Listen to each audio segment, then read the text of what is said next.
Hello everybody who's watching, anybody who's watching. For the future events of whenever whatever I do takes full effect, this is here to explain a little bit that others may have misconceived. And to anyone who sees this preemptively, this is explaining something that apparently you don't quite understand. I'm here to explain how my mind works. First of all, a lot of people are saying, a lot of people are going to say that I am emotionless. One person in particular is going to say that I am terrible with expressing emotion, that when it comes to anything as far as any sort of major expression, reaction, or anything, that it's just not there. Thinks that this is because, which is true. The reason is, it's not because of what you'd initially think, of what you're initially spouting, which is that I bottle up emotions. I don't bottle up emotions. I do not bottle up emotions. I did when I was little. I realized, obviously, that pressure builds. And now, being a man of science, knows exactly where that pressure is going to go. Everywhere. And with all metaphors are so prominent in life because, well, they're useful.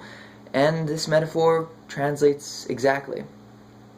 I do not bottle up emotions. No. I do something very differently.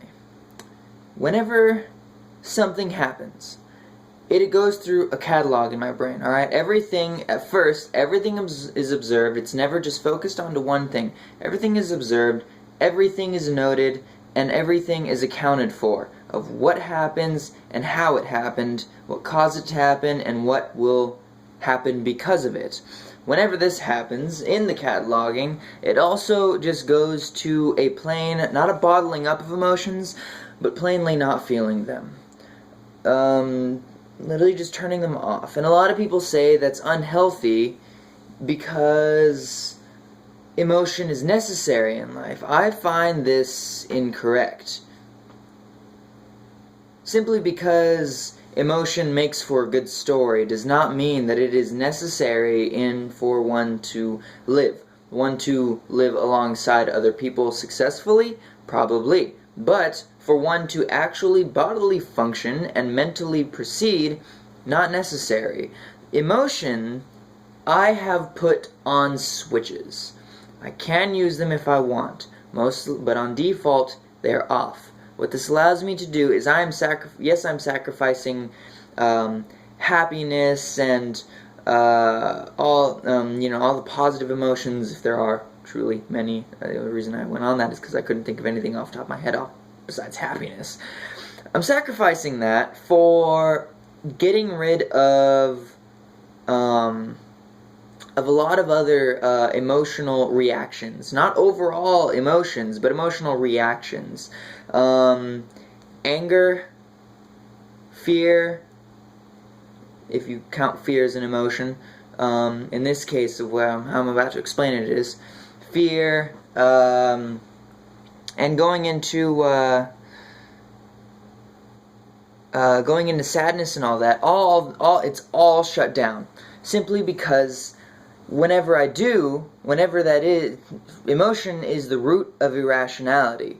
And it brings me to my next point. I have sacrificed my emotions so that I can become pure logic and rationality. And I have never broken that composure, but maybe twice in several years. And it was during events where it was planned, simply so that I can keep everything is logical, everything is rational, everything is followed. All life lessons are actually registered, taught, and pushed forward to proceed. Let's face it, the only reason I still keep my emotions there at all are for psychology's sake. Not for my own, but for others. Like I said before, to live alongside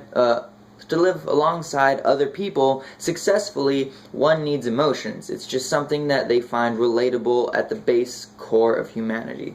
Well, So whenever I'm around people, I have several masks of all these different types of personalities, of which I have carefully taken apart and visually and mentally broken down and mix matched to be emotion categories and layers that people can relate to, so that whenever I use these masks, I like calling them, to each individual person, everyone finds it a lot more relatable. In that doing so, people are more open to me, people are more trusting to me, which breaks down it's very disarming, and it's something that I can do to truly be able to dissect their part of the grand equation. This is willing. This entire transformation is willing. Maybe not at the beginning, because it happened whenever I was little, and I was forced to grow up at the age of 7. But at least to now, it's willing. I see, because I was given that logic and rationality, I see why it needs to be done. Because the fact that everyone else is so emotionally driven and so void of logic and rationality, someone has to pick up the torch and start guiding at least some people in the right direction. So this is an entire willing transformation. I sacrificed my personality, as they would say, for productivity. As I said before, in the grand spectrum of my emotions aren't necessary for my own mind to thrive. A machine might not be much for a love story or a war story or a happy birthday, but a machine in its core value is efficient. And that is truly what I care about in this point.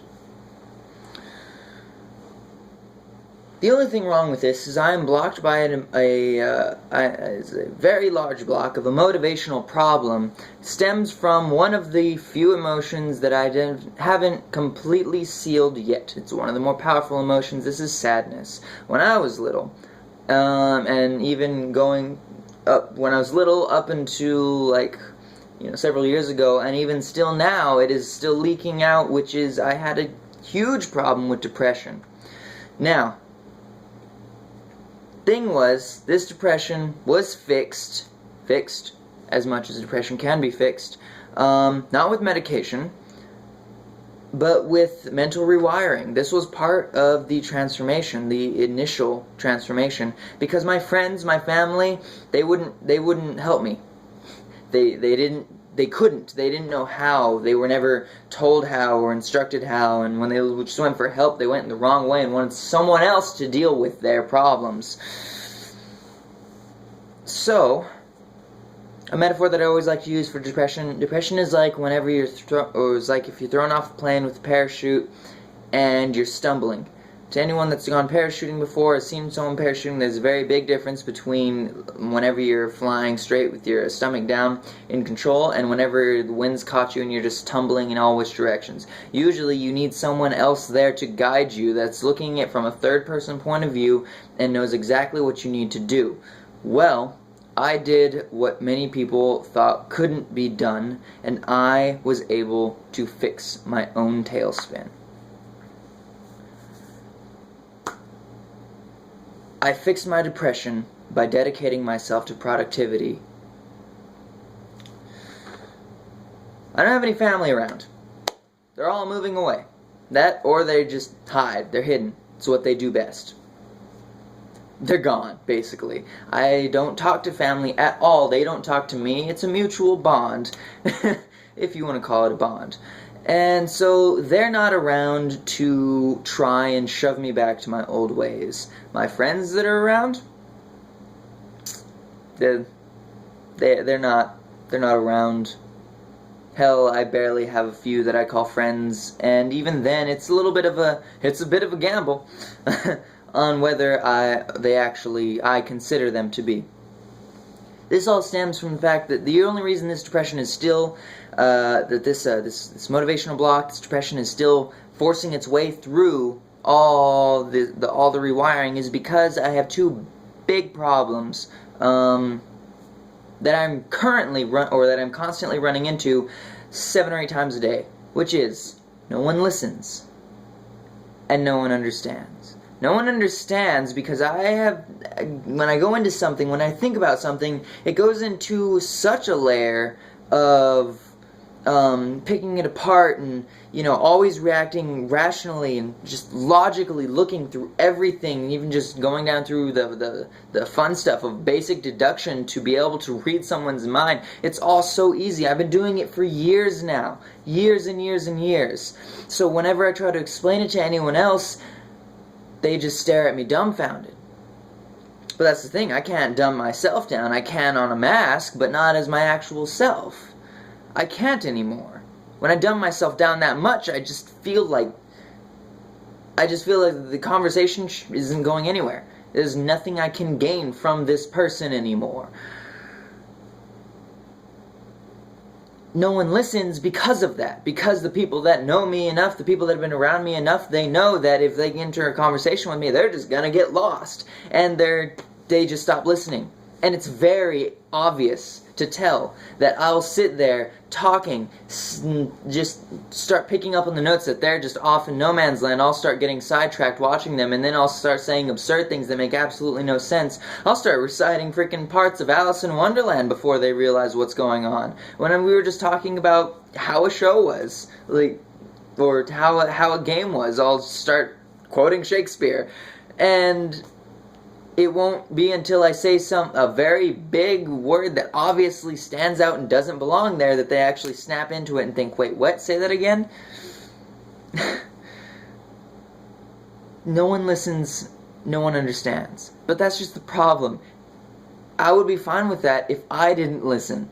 But I listen to everything. I have to. I have to collect all the variables I can to factor in the grand equation. And I understand all of it. I always say that love is not an emotion. I still have love. I still have love, in fact, more love than I did before I had emotion.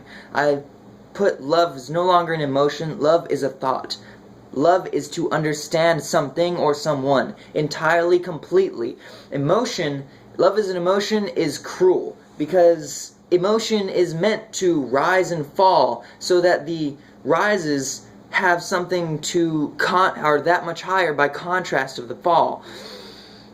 As a thought, it's eternal. It's hardwired. It's something that cannot be taken out unless you force it out, and it is constant.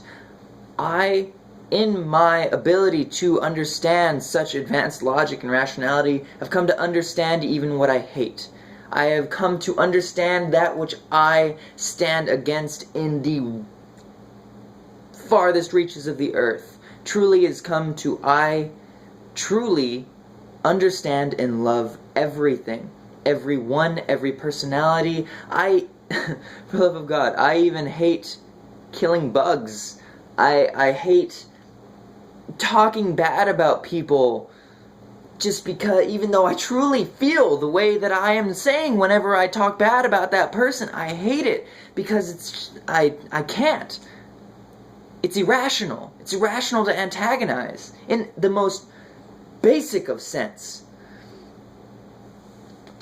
I have come to truly understand everything and everyone. I love everyone, and because of that, I have to listen, but no one listens or truly loves me back.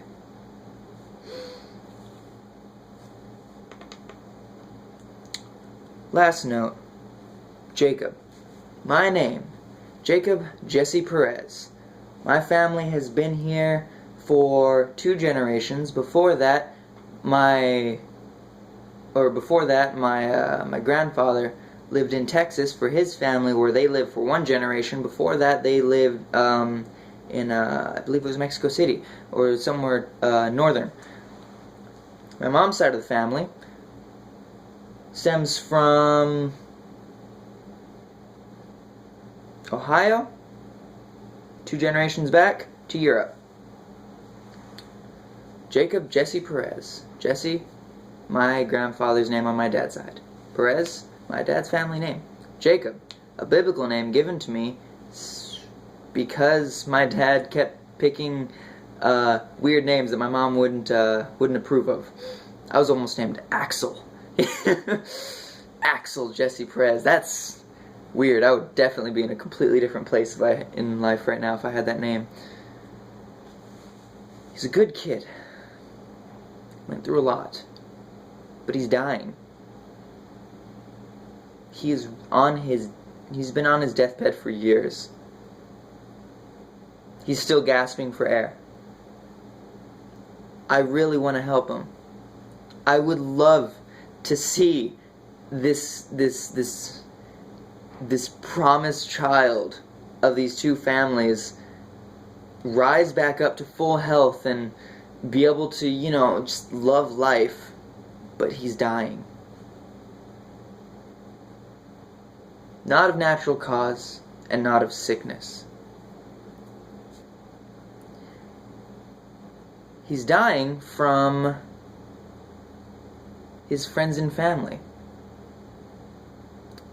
Slowly ripping at his mind, clawing at his skin, wounding him in ways that they don't realize they are.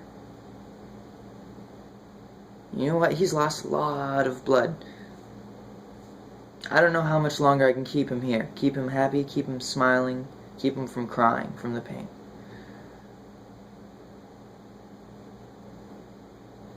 My name is Jack. My name is Jackson Hellbender.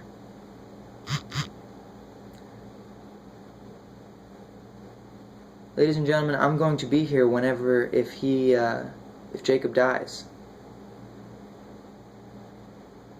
I'm not so sure you're going to like what I am going to do in his honor. Not sure you're going to like me as a person, but you can be damned sure that what I do is going to be to commemorate his death, his loss, his suffering, his tragedy.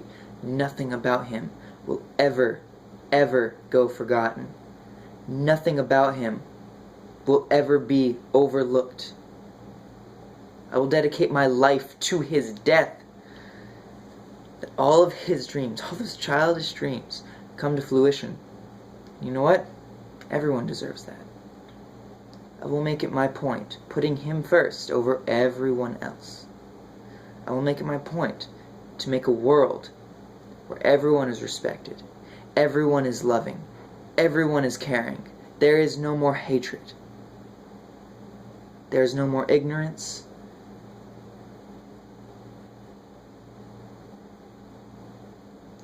And a world where every single person, for 97 generations to come, will remember his name, my name, every single name of every single spirit, every single soul that has ever died from the same goddamn horrible death. Death by ignorance. Ladies and gentlemen, my name is Jackson Hellbender, and I will see you next time I see you.